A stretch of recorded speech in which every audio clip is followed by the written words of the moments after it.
Salut, bienvenue dans le fond du garage. Alors, ça faisait un certain temps que j'avais pas fait de petites vidéos brico. Donc là, je vous invite avec moi à remplacer une prise simple par une prise double, parce qu'il n'y a pas beaucoup de trucs à faire, mais il y a un minimum de choses à connaître. C'est parti.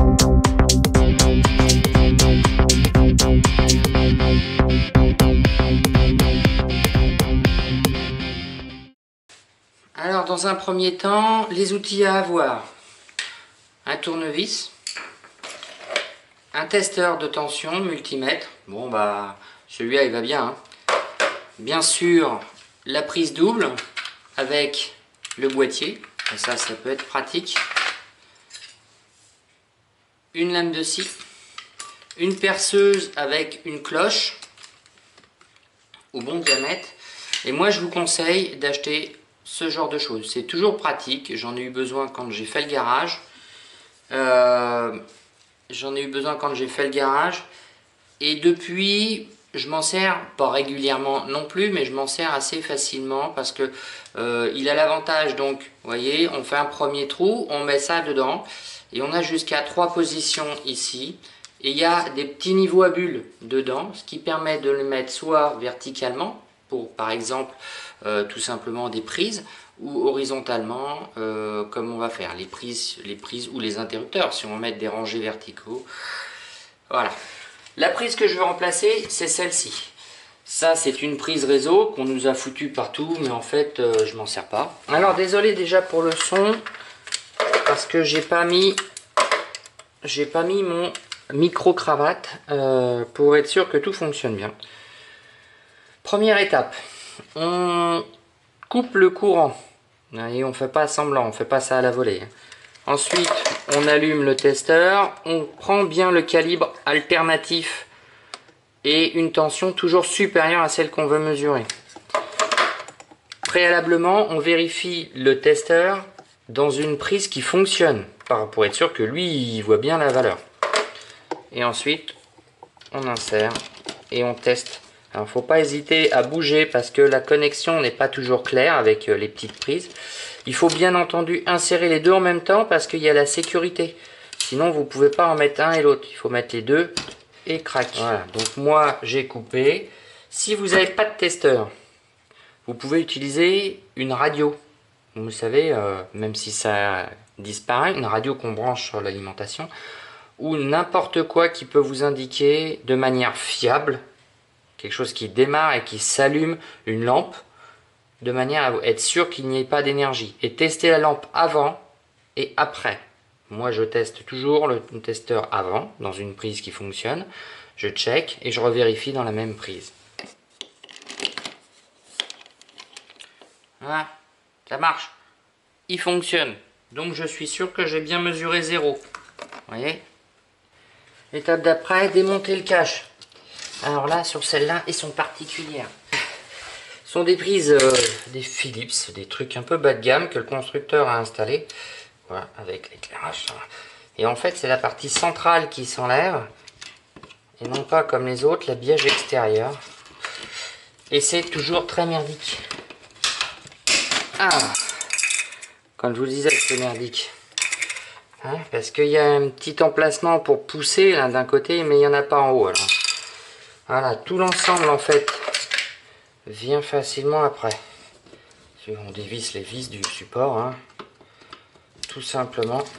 Là, vous vérifiez bien que vos fils ne risquent pas de tomber au fond du mur. Parce que si vous êtes sur une prise qui est 1,50 m ou 1,10 m et que vous enlevez les fils et que tout se casse la gueule, bah, c'est un peu dommage. Pour les rattraper, c'est vite compliqué. La plupart des prises utilisent un système de ressort pour verrouiller les fils. Et ils sont pas toujours faciles à enlever. Ah, pardon. Ça secoue. Mais alors pas du tout facile même. En même temps, c'est ce qu'on leur demande. Hein, de pas s'enlever facilement. Schneider, franchement, je conseille pas. Je suis déçu de ça. Hein. Je préfère du Legrand, c'est mieux pensé. C'est plus cher, mais c'est mieux pensé. Ensuite, on enlève la boîte.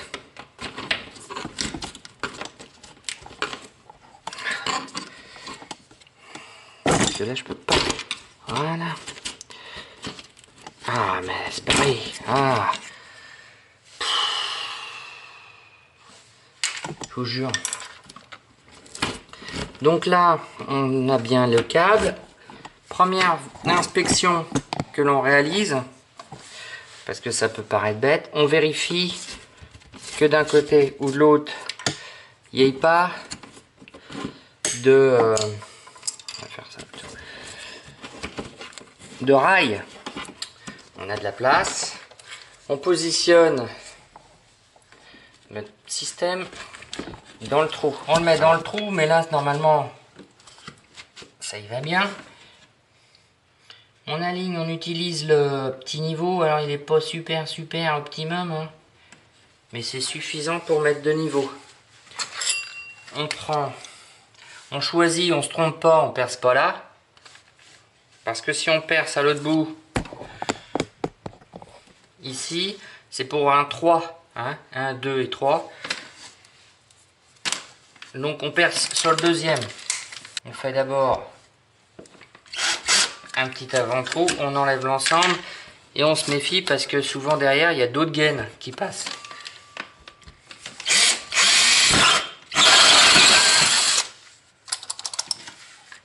Et voilà. À partir de là, eh ben, on découpe pour avoir une liaison correctement. Allez. Ah.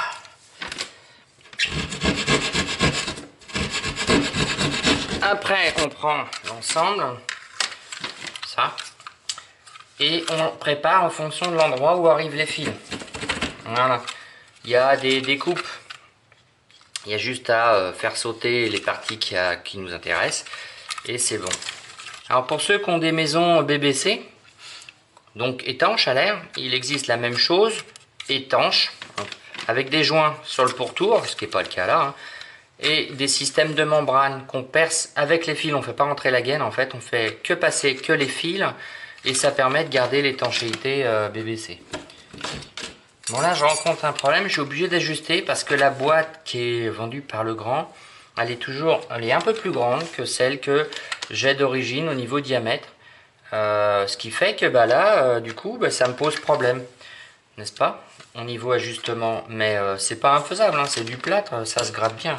C'est juste un peu plus long. Voilà. Voyez. Voilà. Ensuite, on visse donc surtout les vis extérieures. D'abord. Donc, il n'y a pas besoin de serrer comme un sourd. C'est juste pour que eh ben, ça bloque quand vous allez tirer sur les prises. Parce que tout le monde tire sur les prises. Quand elles sont droites.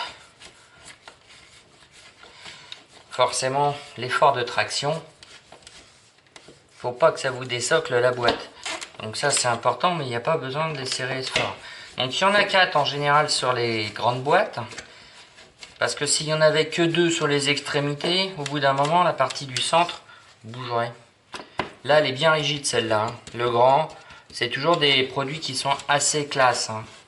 C'est très bon. Il y a de la sous-marque Le Grand qui sont pas trop dégueulasses. Mais franchement, il y a des fois... Parce que ça, c'est quand même... là, avec l'autre, je peux pas faire ça. Hein. Ensuite, on dévisse les 4 vis qui permettent de bloquer la plaque avec les prises. J'enlève l'habillage. Donc, l'habillage, là, sur le grand, il se déclipse tout simplement. Voilà, donc c'est un habillage, on peut les changer, on en a différentes couleurs, c'est aussi ça qui est sympa.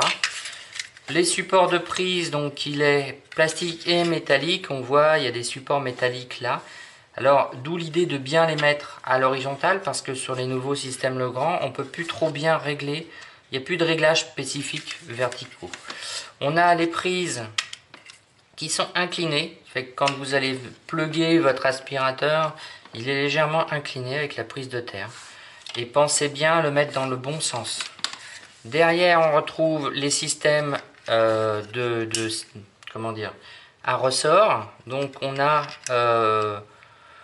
le neutre en bleu, la terre qui est en vert et la face qui est en rouge. On peut arriver d'un côté et repartir de l'autre. D'ailleurs, sur beaucoup de prises, c'est comme ça. Par exemple, sur celle-là, on a 2 entrées pour chaque pôle. Donc 2 pour le neutre, 2 pour la face, 2 pour la terre. Ça permet de faire un pont sans avoir utilisé de domino. C'est vachement plus pratique et c'est les nouvelles normes. Et heureusement, parce que c'était pas facile avant. Des fois, on était même obligé de faire des boîtes à côté. Voilà. Donc le symbole, comment mettre la terre vers le haut? Parce qu'il y a le petit symbole à l'intérieur, ça permet de s'en rappeler. Ensuite, bah, c'est tout bête, hein. On choisit les couleurs. Alors, bien sûr, souvent, bien tirer dessus pour verrouiller. Et surtout, s'assurer que ça, c'est bien mis. Parce que sinon, ça fait des faux contacts. Et puis, à la longue, ça peut être problématique. Ah, voilà. Donc, c'est fait. Tous les fils sont bien fixés, hein. Pas de souci, on les remange proprement. Donc il y a un peu d'espace derrière pour bien les mettre. On vise les trous en haut, en bas. Et maintenant on resserre. Et ben il y a juste à remettre ça. Bien poussé pour plaquer contre le mur. Et voilà. Déjà il n'y a pas de bruit suspect. Alors, si le disjoncteur saute, vous le remettez et qu'il saute. Vous réessayez peut-être une fois, mais insistez pas plus, c'est qu'il y a un court-circuit. Là, à nouveau, petit test rapide. Alors pourquoi? Parce que c'est pour vérifier surtout que les 2 prises sont fonctionnelles. 1 et 2. Voilà, il n'y a plus qu'à nettoyer et à vous abonner. Il n'y a plus qu'à nettoyer et à vous abonner. Il n'y a plus qu'à nettoyer.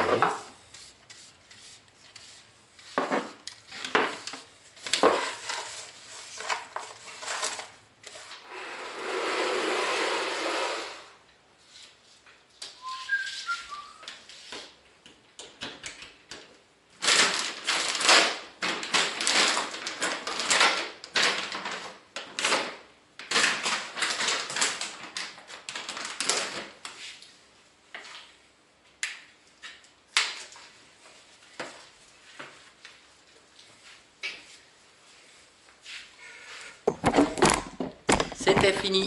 Enfin, non, pas c'est fini. Oh.